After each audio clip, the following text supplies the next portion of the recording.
ভিডিওটা ছিল কালকের, কিন্তু কালকেই পোস্ট করতে গেলাম, কেন জানি না পোস্টটা হলো না। তাই আবার আজকে নতুন করে পোস্ট করছি বা এডিট করছি। নমস্কার বন্ধুরা, আমি তানিয়া চলে আসলাম একটা ছোট্ট মিনি ব্লগ নিয়ে। তোমরা সবাই কেমন আছো? আর ছেলে দেখেছো রেগে গেছে, তার কারণ কি বলো তো? রোজ আমি হেঁটে দিয়ে আসি, টাইমলি পৌঁছে দিয়ে আসি, আর ওর বাবা নিয়ে গেলেই প্রচণ্ড দেরি হয়ে যায় ওর ঢুকতে ঢুকতে। তাই রেগে যায় যে বাবা গেলে ভালো লাগে, কিন্তু অনেকটা লেট করে ফেলে। আর ছেলে কদিন ধরে ভীষণ বায়না করছিল একটু পোলাও করে দাও, তা আমি ওকে বলেছিলাম যেদিন মাংস আনবো সেদিনকে তোকে পোলাও করে দেবো। তাই ভাবলাম শুধু ওর জন্য কেন, আমাদের জন্যও একটু করে ফেলি। তাই সঙ্গে করেছিলাম ঝাল ঝাল করে চিকেন আর পোলাও।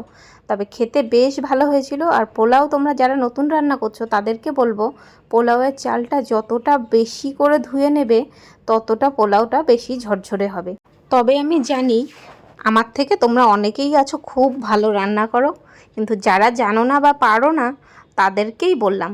তবে পোলাও কিন্তু সব সময় বাসমতি চালের থেকে গোবিন্দভোগ চালেই বেশি ভালো হয়। তা আজকে আমি করেছিলাম বাসমতি চাল দিয়ে। আর ছেলে তো স্কুল থেকে এসে খাবার দেখে ভীষণ খুশি। আর আমার ছেলের একটা অভ্যাস আছে, স্কুল থেকে বেরিয়েই জিজ্ঞাসা করবে, মা আজকে কি রান্না হয়েছে। তা যখন দেখলো ভীষণ খুশি হয়ে গেছে। তবে ভিডিও এই পর্যন্ত, আবার দেখা হবে নতুন ভিডিওতে।